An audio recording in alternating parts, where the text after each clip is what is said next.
जेजूच्या शिष्यांची अस्मिताय खंयच्या ताटापूण आसा खरेंच जावन तांचे चालींत क्रिस्त पाटलाव्यांची ही चाल तांची आध्यात्मिकताय म्हणया.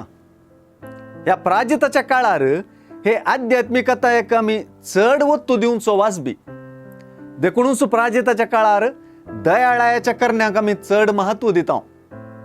सुवार्थेंत दयाळायेचो मनोभाव क्रिस्त पाटलाव्यांची चाल वा आध्यात्मिकतायेचो प्रमुख वांटो मात्र न्ही, तांचे क्रिस्त जिविताच्या अस्मितायेचो सुवांटो म्हणून जेजून सांगून दिला.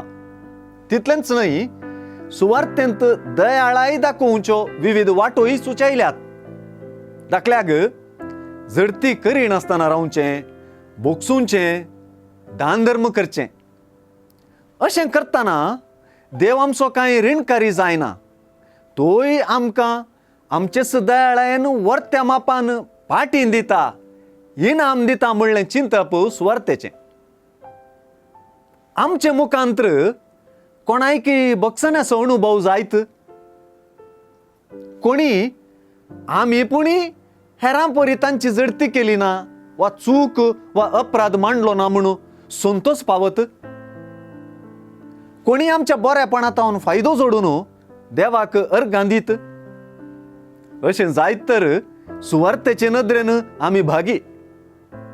सुवार्थेची शिकोवन शीद तारान आमची कर्ण घेतिल्ली मनशां आमी जावंक साध्य. अशें करूंक सलीस म्हणून कोणेय चिंतल्यार ती सूख समजल्यान. बोगसूंचो, झडती करनासतना रावचो, दान धर्म करचो शेगून रक्तांतच आसा म्हूण सांगूंक कोण धैर्य घेत. हो सोलो शेगून सुवार्थेच्या आदारान रुपीत करचो पडटा आनी शिकचो पडटा. हे दिशेन सर्गीचो आमचो बापूच आमकां प्रेरण आनी आदर्श म्हणून जेजून दाखोवन दिला. कित्याक सुवार्थाच सांगता तशें आमची दयाळाय आमचो सर्गीचो बाप दयाळ म्हणल्याचेर आदारून आसा. हे दिशेन आमी बापाय सांगडी भुरगीं म्हणूंक धैर्य पावत.